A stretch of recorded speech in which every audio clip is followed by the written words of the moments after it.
एक कार्यकर्ता को टिकट मिला है और इस बार चुनाव में देखिएगा वो कार्यकर्ता जरूर तहत आवास अलॉट किया गया। उन्होंने आवेदन दिया है, उस पर कार्रवाई भी है।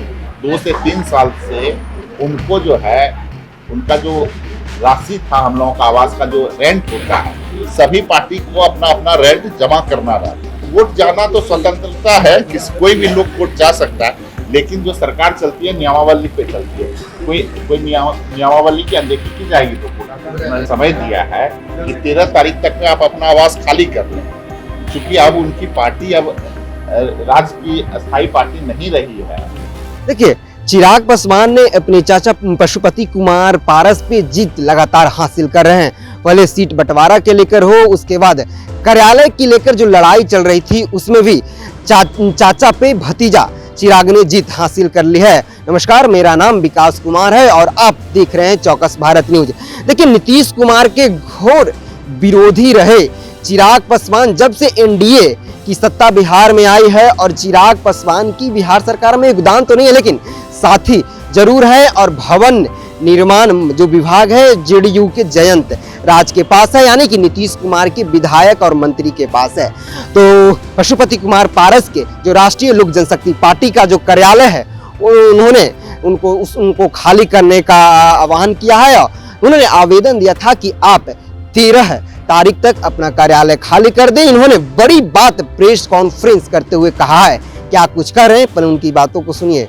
देखिए, जब लड़ते हैं लोग तो सभी लोग अपने अपने जीत का दावा करते हैं, लेकिन वहां पर हम लोग पूरे चुनाव को देखे हैं और हम लोगों का जो एनडीए का उम्मीदवार है अच्छे अंतर से चुनाव जीत लेगा।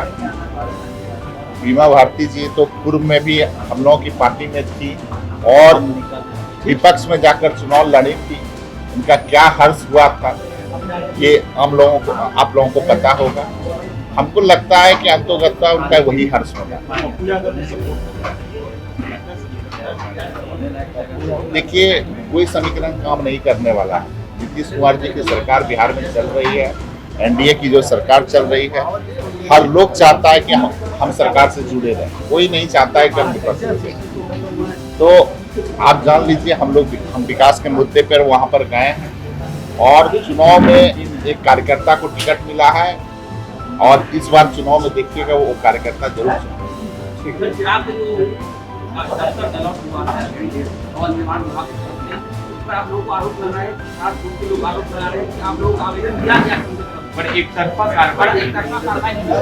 नहीं।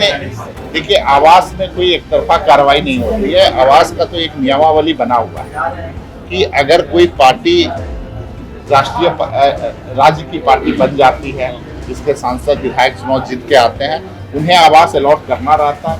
इसी के तहत आवास अलॉट किया गया। उन्होंने आवेदन दिया है, उस पर कार्रवाई भी है। आप सभी लोग जानते हैं कि जो उनकी पार्टी है, जो पहले आवास अलॉट हुआ था उनके पार्टी कार्यालय में, उनका कोई सांसद कोई विधायक अब चुनाव जीत कर नहीं आया है। और पिछले 2 से 3 साल से उनको जो है उनका जो राशि था, हम लोगों का आवास का जो रेंट होता है, सभी पार्टी को अपना अपना रेंट जमा करना रहा। तो उन्होंने पिछले 2-3 साल से अपना रेंट जमा नहीं किया था। तो सारे आधारों को मिलाकर उनका आवास खाली करने का उनको नोटिस दिया गया है। और जब नोटिस दे दिया जाता है तो एक उसकी विधि सम्मत कार्रवाई होगी। जब आवास उसका जो तिथि है उस तिथि के बाद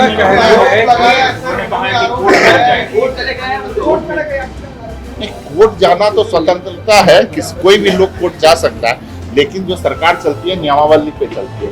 कोई नियमावली की अनदेखी की जाएगी तो उनका कहना है कि 4 जुलाई को लोक जनशक्ति पार्टी के प्रदेश अध्यक्ष यानी चिराग पासवान से जिसने आवेदन दिया और मात्र 24 घंटे के अंदर ही अपने वो कार्यालय आवंटित कर दिया है। ये राजनीतिक रूप से प्रतिशोध है। नहीं, हम लोगों ने तो उन्हें 13 तारीख तक का समय दिया है कि 13 तारीख तक में आप अपना आवास खाली कर लें, क्योंकि अब उनकी पार्टी अब राज्य की अस्थायी पार्टी नहीं रही है। उनके कोई सांसद विधायक चुनाव जीत कर नहीं आया है। उस नियम के तहत में उन्हें आवास खाली कराया गया और किराया भी उनका 2 से 3 साल का हमें जो अनुमान है कि 2-3 साल से उनका किराया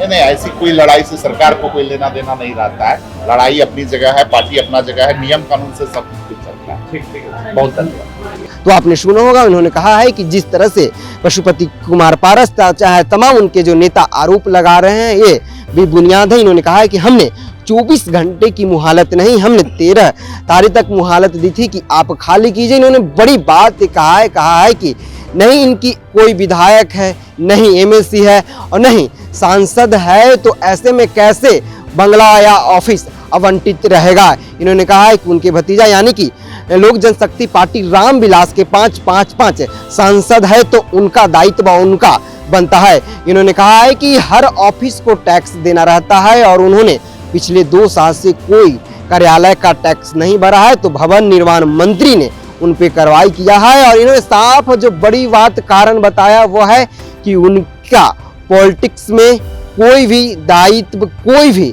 जो मतलब योगदान नहीं रहा है।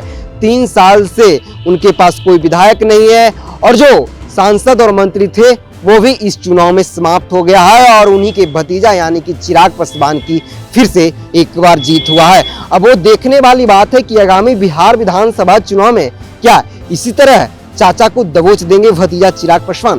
बहरहाल इस खबर में इतना ही। विकास की रिपोर्ट, पटना। धन्यवाद।